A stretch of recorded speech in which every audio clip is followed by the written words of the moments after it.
नमस्ते, आप सभी का स्वागत है मेरे चैनल में चिराग एस्ट्रोलॉजी। और हम बात कर रहे हैं पापकर्तरी योग की, और कुंभ लग्न के लिए देखेंगे। यहाँ पर सिर्फ और सिर्फ हम लग्न की बात कर रहे हैं, राशि की नहीं। और क्योंकि लग्न के हिसाब से स्थान में जो योग हो रहा है उसमें ज़्यादा आपको कॉम्पैक्ट एक रिज़ल्ट मिले कंपैरिजन में राशि के। और क्योंकि हर लग्न के हिसाब से वो स्थान में ये योग हो रहा है। पापकर्तरी योग क्या होता है उसका ब्रीफ मैंने दिया है, फिर भी आपको बता दूं कि जब भी कोई दो अशुभ ग्रहों के बीच में जब कोई एक शुभ ग्रह आता है तो वो ग्रह पापकर्तरी योग में आ गया। और वो जो स्थान है उसको भी, जो दो अशुभ ग्रहों के बीच में आ रहा है स्थान, उसको भी पापकर्तरी योग में आया हुआ स्थान कहते हैं। अब इसमें क्या है कि बहुत से लोग ये समझते हैं कि भाई सपोज़ शनि है, उसके बाद स्थान है वो खाली है, और उसके बाद एक और स्थान खाली है, फिर राहु। ऐसा नहीं, दो स्थान के बीच में एक स्थान खाली हो, यानी कि एक तरफ शनि है, फिर खाली एक रिक्त स्थान है, और उसके बाद राहु है, तो वो आपके लिए वो स्थान का पापकर्तरी हुआ। और वो स्थान में अगर कोई शुभ ग्रह है तो उसका पापकर्तरी योग हुआ, और उस स्थान और ग्रह से रिलेटेड इफ़ेक्ट्स होते हैं। यहाँ पर गुरु जो है वो राहु और शनि के बीच में आ रहे हैं, इसीलिए गुरु के लिए पापकर्तरी योग हो रहा है। गुरु के रिजल्ट्स में प्रॉब्लम्स आ सकते हैं, क्या आएंगे वो हम बात करते हैं। और वो जो स्थान है वो भी पापकर्तरी योग में आ रहा है, जो शनि और राहु के बीच में, और वो मीन राशि है, तो गुरु का ही स्थान है। इसीलिए ये सबसे ज़्यादा इम्पोर्टेंट हो जाता है कि यहाँ पर जो ग्रह है वो भी पापकर्तरी में आ रहा है, और उसका जो खुद का स्थान है वो भी आ रहा है। इसीलिए गुरु के ये इफेक्ट्स, क्योंकि गुरु सबसे स्ट्रॉन्ग शुभ ग्रह हैं जिनके रिजल्ट्स बहुत इम्पोर्टेंट होते हैं, सो उनके इम्पैक्ट ज़्यादा होते हैं, इफ़ेक्ट्स ज़्यादा होते हैं। इसलिए ये योग को मैंने ज़्यादा इम्पोर्टेंस दिया और उस पे ये आपको बताने की कोशिश कर रहा हूँ। दूसरी चीज़ ये है कि यहाँ डरना नहीं है। ये योग हर किसी के लिए पूरी दुनिया भर में हो रहा है, जिनकी भी कुंडली होगी उसमें गोचर में ट्रांजिट में ये योग हो रहा है। हर किसी के लिए होगा, और ये योग जिस स्थान में हो रहा है उससे रिलेट करते हुए रिजल्ट्स में प्रॉब्लम्स आएंगे। अब कोई क्योंकि कुछ लोग इसमें लिखते हैं कमेंट्स में कि भाई अरे गुरु तो हमारा ये स्थान है, ये लग्न है, ये राशि है, तो इसमें तो ये योग का इफेक्ट नहीं होता। नहीं, ऐसा कुछ नहीं है। ये योग दो ग्रहों के बीच में जुपिटर यानी शुभ ग्रह का आना, वो पापकर्तरी योग होता है। होता है, उसमें कोई तोड़ फोड़ नहीं होता है, ये डेफिनेट योग है। क्या इफेक्ट रहेंगे? कुंभ लग्न के लिए, जहाँ पर आपका कुंभ लग्न है यानी कि 11 नंबर आपके फर्स्ट हाउस में लिखा है। आपको अगर समझ में नहीं आता है कि कुंडली क्या होती है, लग्न क्या होता है, ग्रह क्या होते हैं, स्थान क्या होते हैं, तो आप मेरा एक वीडियो है कुंडली कैसे देखें, वो पार्ट 1 देखेंगे, आपको एकदम क्लियर हो जाएगा कि क्या क्या चीज़ें हैं। और फिर ये वीडियो देखिएगा तो ज़्यादा समझ में आएगा। आप क्या कीजिए कि आपका जो फर्स्ट हाउस है वहाँ पर 11 नंबर लिखा है, कुंभ लग्न है, और सेकंड हाउस है जहाँ पर 12 नंबर लिखा है, वहाँ पर जुपिटर आएगा और ये योग का इफ़ेक्ट होने वाला है। क्या है कि 11 नंबर में अभी जुपिटर चल रहा है, और 13 अप्रैल को जुपिटर ट्रांजिट करके आपके सेकंड हाउस में आएगा, जो कि आपकी कुंडली का सेकंड हाउस है, जहाँ पर 12 नंबर लिखा है। वो गुरु का अपना घर है, मीन राशि है। यहाँ से जब गुरु आएगा उससे एक दिन पहले ही राहु और केतु का ट्रांजिट है 12 अप्रैल को। तो राहु क्या कर रहा है कि जहाँ पर वो 2 नंबर लिखा है वहाँ चल रहा है, और 2 नंबर से 1 नंबर लिखा है वहाँ आ रहा है, यानी आपके कुंडली के तीसरे स्थान में राहु आ रहा है। और केतु जो कि अभी कर्मस्थान में चल रहा है, वहाँ से वो भाग्य में चला जाएगा। राहु केतु हमेशा उल्टे चलते हैं, इसीलिए ये योग क्रिएट हो रहा है। राहु आपका 12 अप्रैल को 1 नंबर लिखा है, वो आपकी कुंडली का तीसरा स्थान है, वहाँ आएगा। 13 अप्रैल को गुरु आपकी कुंडली का दूसरा स्थान जहाँ पर 12 नंबर लिखा है वहाँ आएगा। और ये योग अभी तक शुरू नहीं होगा, जिस दिन शनि का ट्रांजिट होगा ये योग शुरू होगा। तो शनि जो है 29 अप्रैल को ट्रांजिट करके मकर से कुंभ में आ रहे हैं, जहाँ पर 11 नंबर लिखा है वहाँ पर, यानी कि आपकी कुंडली का पहला स्थान है, कुंडली का मालिक शनि है, वहाँ आ रहा है। शनि आएंगे 29 अप्रैल को, ये योग शुरू होगा, और जुलाई 12 तक शनि यहाँ रहेंगे। ये योग फिर 12 जुलाई को शनि ट्रांजिट करके वापस मकर में चले जाएंगे, ये योग ख़त्म हो जाएगा। लकी है कि ये योग इतने ही समय के लिए हो रहा है, और उसमें जुपिटर राहु और शनि के बीच में आ रहा है, और जुपिटर का स्थान भी आ रहा है। सेकंड हाउस जुपिटर का कारक भाव है। सो वैसे भी कारक भाव में आकर जुपिटर आपको कारक व भाव नाशाय का इफेक्ट देगा, आपके उस स्थान को नष्ट कर रहा है, दूषित कर रहा है, नेगेटिव रिजल्ट्स दे रहा है। लेकिन नेचुरल शुभ ग्रह है और अपना ही घर है, इसलिए वो इफेक्ट कारक का जो है वो काफ़ी कम हो जाएगा। सो आपको वो डरना नहीं है। लेकिन जब यहाँ पर गुरु शनि और राहु के बीच में आ रहा है वो समय के दौरान 29 अप्रैल से 12 जुलाई तक, तब आपको बहुत संभालना चाहिए। बहुत ही निर्णय लेने से पहले आपको सोचना चाहिए और किसी की राय लेनी चाहिए, जो आपके फैमिली हैं, फ्रेंड्स हैं, उनमें से किसी की भी। जो कुछ भी आप करना चाहें उसके रिलेट करते हुए मैटर में जो भी एक्सपर्ट्स हों उनकी राय लीजिए। जैसे आप कोई बिज़नेस करना चाहते हैं, कुछ पढ़ाई करना चाहते हैं, तो उसमें जो भी लोग हैं उनकी राय लीजिए, उनकी सलाह मशवरा कीजिए उनसे, तो बेटर आपको ओपिनियन मिल सकते हैं और आप अच्छा कुछ डिसाइड कर पाएंगे। सेकंड हाउस है वो फैमिली का है। सेकंड हाउस जो है वो आपके लिए वाणी का है, स्पीच, और उसमें आपका सेविंग्स भी है, आंखें भी हैं। सो ये सारी चीज़ों में आपको ध्यान देना पड़ेगा कि आपके फैमिली से रिलेट करती हुई मैटर में आप सही निर्णय ले पाएँ। कुछ लोग ऐसे होंगे कि उनको जॉब में हर्डल्स आ रहे हैं, वो स्विच करना चाहते हैं क्योंकि उनका केतु अभी 10th हाउस में चल रहा है, वो जॉब में प्रॉब्लम क्रिएट कर रहा है। तो केतु के ट्रांजिट तक तो आप कुछ मत कीजिएगा, वो मैंने उसमें बोला होगा, 22 का ईयर का वीडियो भी आप देखिएगा। लेकिन यहाँ पर जुपिटर यहाँ आ रहा है तो आपको जो भी हर्डल्स आएंगे वो फैमिली को लेके आएंगे कि आपको एक तरफ जॉब में बहुत बड़ा अपॉर्चुनिटी मिलेगा इसी समय में, जुलाई मई जून जुलाई में, और दूसरी तरफ आपके लिए फैमिली के क्राइसिस होंगे, प्रॉब्लम्स होंगे।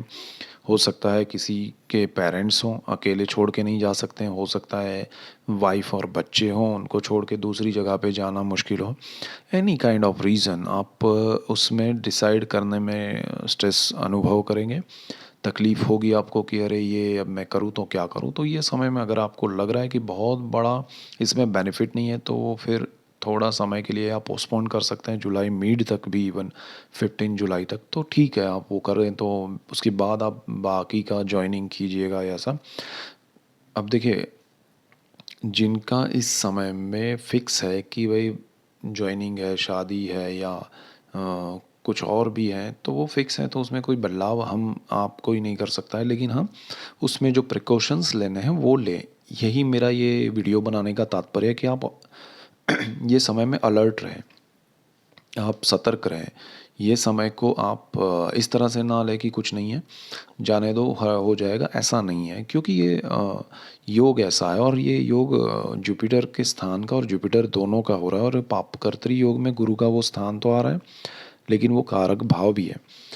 सो आपको बहुत बड़ा इन्वेस्टमेंट करना है तो ये समय में नहीं करना चाहिए। ये समय में, क्योंकि ये आपके सेविंग्स खर्च होंगे, आपको उस हिसाब से भी प्लान करके अभी से रखना चाहिए कि उस समय में आपके सेविंग्स पे इफ़ेक्ट ना हो, आपका सेविंग्स आपने जो नहीं सोचा है उसमें खर्च हो जाए, ऐसा ना हो। दूसरा, जो भी आप सोचेंगे कि भाई ये शॉर्ट टर्म में बेनिफिट है, तो ऐसा नहीं होगा, वो लॉन्ग टर्म में चला जाएगा। तो आपने सोचा है कि मुझे ये इतना इन्वेस्ट करने से 1 महीने में, 2 महीने में, 1 साल में फ़ायदा हो जाएगा, तो वैसा नहीं होगा, उसमें थोड़ा लंबा समय जाएगा। तो वो आपका ब्लॉक हो जाएगा उतना पैसा या जो भी आपने इन्वेस्ट किया है वो। तो आपके इन्वेस्टमेंट का इफ़ेक्ट आपके बाकी सब चीज़ों पे भी पड़ेगा, तो वो थोड़ा ध्यान रखना है। और वो इफ़ेक्ट, सबसे पहला इफ़ेक्ट होगा आपके फैमिली के ऊपर, क्योंकि फैमिली का भी स्थान है यहाँ पर। फिर आपकी वाणी में बदलाव आ जाएगा, जैसे ही स्ट्रेस आएगा वाणी बदल जाएगी, क्योंकि ये वाणी का स्थान है। सो एक चीज़ ये होगी, और दूसरी ये है कि आपकी जिनका बिजनेस ही स्पीच का है, जैसे कुछ एजेंट्स होते हैं या, तो उनको वाणी पे संयम रखना चाहिए, जहाँ ज़रूरत नहीं है रिएक्ट नहीं करना चाहिए। और इवन जिनका कोई बिजनेस ऐसा नहीं है लेकिन स्पीच में थोड़ा केयर करे, थोड़ा बिना ज़रूरत का ना बोले तो बेटर रहेगा। अदरवाइज़ आपकी बातों को गलत समझा जाएगा, गलत तरीके से लिया जाएगा, और आपको स्ट्रेस हो सकता है, या उसके गलत रिजल्ट्स मिले, आपको रॉन्ग रिजल्ट्स मिले, जो आप सोच रहे हैं वैसा ना हो, उल्टा हो जाए। सो ये एक चीज़ है। और यहाँ पर आपको आपके फैमिली के साथ साथ यहाँ पर आपका जो जुपिटर है वो 11th हाउस जो है आपका उसका भी मालिक है। सो सोर्स ऑफ इनकम है वो। सो अभी आप कोई ऐसे डिसाइड ना करें कि मैं जॉब छोड़ देता हूँ, बिजनेस करूँगा, लोन ले लेता हूँ, कर्ज मिलेगा। आपको लोन मिल जाएगा बिकॉज आपका जुपिटर सेकेंड हाउस में उस टाइम पे आएगा, आपका सिक्स्थ हाउस पे उसका दृष्टि है। आपको लोन इस ईजी वे में मिल जाएगा, बट वो पूरा करना जो सोचा है आपने ईएमआई पे करना, वो उतना आसान नहीं होगा। वो थोड़ा ध्यान रखना है।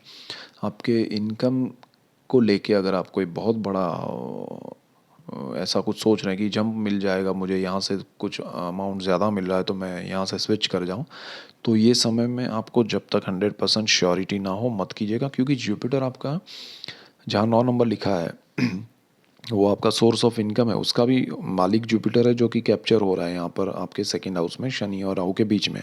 सो आपकी इनकम को वो थोड़ा झटका लग सकता है, ऊपर नीचे हो सकता है।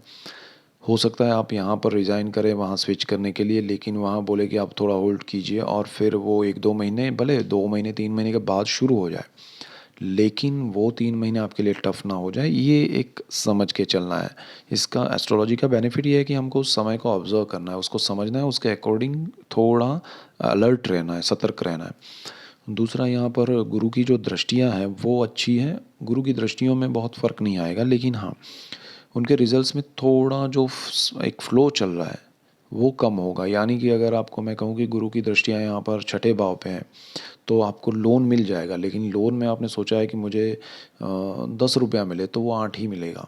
यानी कि आपका फिर वो दो कम हो जाना, 2 रुपया, वो उसके चक्कर में आपका स्ट्रेस बढ़ना, वो सब होगा। उसी तरह से सिक्स्थ हाउस जॉब का भी है, तो जॉब में हर्डल्स आ सकते हैं थोड़े बहुत। मतलब जो स्मूथ चल रहा है उसमें थोड़ी कमी आएगी। ये नहीं होगा कि जुपिटर की दृष्टियों में नेगेटिव रिजल्ट्स मिलेंगे, नहीं।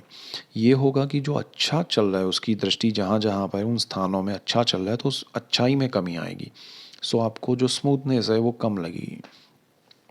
और आपका जो गुरु है वो ये रोग का भी स्थान है, छठा भाव शत्रु का भी है। तो शत्रु और रोग जो है वो ज़्यादा इम्पेक्ट करेंगे, ज़्यादा इफ़ेक्टिव हो जाएंगे। जो अब तक लग रहा था कि हाँ अभी कंट्रोल में है, तो वो ज़्यादा कुछ अपना इफ़ेक्ट दिखाने की कोशिश करे, तो वो भी ध्यान रखना है। दूसरा, यहाँ से देखें तो गुरु आपके लिए बिल्कुल सामने वो जो देखेगा सेकेंड हाउस से, तो अष्टम भाव पे देखेगा, तो आठवां जो स्थान है वो है आपको कहीं से लॉटरी या ऐसा कुछ लग रहा है, या सट्टा आपको लग रहा है कि इसमें से मुझे बेनिफिट होगा, तो वो नहीं होगा या कम होगा, बहुत कम होगा इस पर्टिकुलर टाइम में। तो वो बहुत बड़ी उम्मीद रख के आप कुछ ना करें। और गुप्त धन है या जो भी गुप्त विद्याएं हैं, उसमें भी आपका जो पाथ चल रहा है उसमें हर्डल्स आ सकते हैं। आप जो कुछ लोग साधक होते हैं तो वो साधना कर रहे हैं, तो उनको भी हर्डल्स आएंगे यहाँ पर।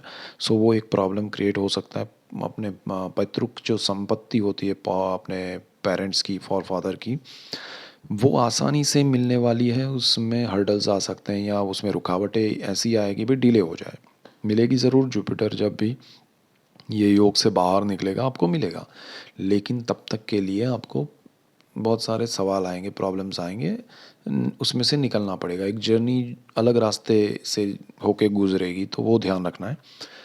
गुरु की एक दृष्टि होगी कर्मस्थान पे, तो कर्मस्थान आपका स्मूथ चल रहा है और उसमें थोड़ा कमी आएगी, बट कोई प्रॉब्लम्स नहीं है यहाँ पर। दृष्टियों की जहाँ मैं बात कर रहा हूँ वहाँ कोई बड़े प्रॉब्लम्स नहीं है। दृष्टियों में सिर्फ जो स्मूथ चल रहा है उसमें थोड़े कमी आएगी। सो प्रॉफिट में थोड़ा लॉस होगा। जो लॉस होता है वो टोटल लॉस नहीं, बट जो बेनिफिट है उसमें कमी आएगी। प्रॉफिट में थोड़ा लॉस होगा, ऐसा है, बाकी कोई स्ट्रेस नहीं है। सेकंड हाउस बहुत इंपॉर्टेंट है, फैमिली का है। सो फैमिली से रिलेट करती हुई मैटर में जो भी आपके निर्णय हो वो सोच समझ के लीजिएगा, और किसी से डिस्कस करके लीजिएगा, फैमिली मेम्बर्स से। और जो भी आप करें इन्वेस्टमेंट, वो लॉन्ग टर्म के इफेक्ट्स होंगे, बिकॉज ये तीनों ग्रह जो हैं शनि राहु गुरु, वो लॉन्ग टर्म के प्लैनेट्स हैं और इनके इफेक्ट्स भी चलेंगे लॉन्ग टर्म के लिए। जो भी आप बड़ा कोई डिसाइड करेंगे, कोई डिसीजन लेंगे, तो इसका इफ़ेक्ट लॉन्ग टर्म के लिए चल सकता है, वो समझ के चलिएगा। और बाकी आपके पर्सनल चार्ट पे डिपेंड करेगा कि उसमें दशाएं क्या है, या और क्या चीज़ें आपके लिए ज़्यादा अच्छी है। जैसे कि कुंभ लग्न के लिए सेकंड हाउस में अगर राहु है तो गुरु वहाँ से जाएगा तो गुरु राहु का वो इफेक्ट होगा, यानी कि जन्म का राहु आपके चार्ट में वहीं पर है और गुरु भी वहाँ है, तो एक इफेक्ट होगा चांडाल योग का। राहु जहाँ आ रहा है वहाँ पर गुरु हो बर्थ चार्ट में, तो वो इफेक्ट हो सकता है। तो ऐसी चीज़ें क्या हो रही है वो भी आप खुद देखें, ऑब्जर्व करें। पास्ट में ऐसा कुछ हुआ था, ये योग जब बना था, या ऐसा कोई शुभ योग, शुभ ग्रह जब पापकर्तरी में आया था, या ये स्थान आया था, तब क्या हुआ था। उस समय की दशाएं अलग हो सकती है, लेकिन इफ़ेक्ट क्या क्या हुए थे एक ऑब्जर्वेशन में आए तो आपको थोड़ा एक नज़रिया मिल सकता है। सो उसके अकॉर्डिंग चले। ये योग से डरना नहीं है, ये योग कोई आपको इतना बड़ा कुछ टेंशन नहीं लेना है, लेकिन इसको अवॉइड भी नहीं करना है। इसको ध्यान में रखना है कि आप कुछ बहुत कुछ बड़ा करना चाहते हैं, तो ये समय में थोड़ा प्लानिंग के साथ, थोड़ा गाइडेंस के साथ, थोड़ा आपके जो भी दोस्त हैं, कलीग्स हैं, फैमिली मेम्बर्स हैं, उनके ओपिनियन आपको मिले, उसके साथ आप आगे बढ़िए, ताकि आपका जो टेंशन है या जो भी स्ट्रेस है वो कम हो, और आपको सपोर्ट मिले किसी का कि भाई हाँ मैं ये कर रहा हूँ, आप को राय लेके कर रहा हूँ, तो थोड़ा बहुत ये ऊपर नीचे होगा तो वो भी मोरल सपोर्ट देंगे कि कोई बात नहीं, हुआ हम सब ने सोचा था लेकिन थोड़ा हर्डल्स आए, but we are with you. So ये एक बहुत फ़र्क पड़ता है। तो आपका मोरल थोड़ा टिका रहेगा, हाई रहेगा, और ये चीज़ हर किसी के लिए अच्छी है कि एस्ट्रोलॉजी का उस तरह से बेनिफिट उठाए। So that's it for today. Keep watching Chirag's astrology. Thank you for watching. God bless you and goodbye. Thank you.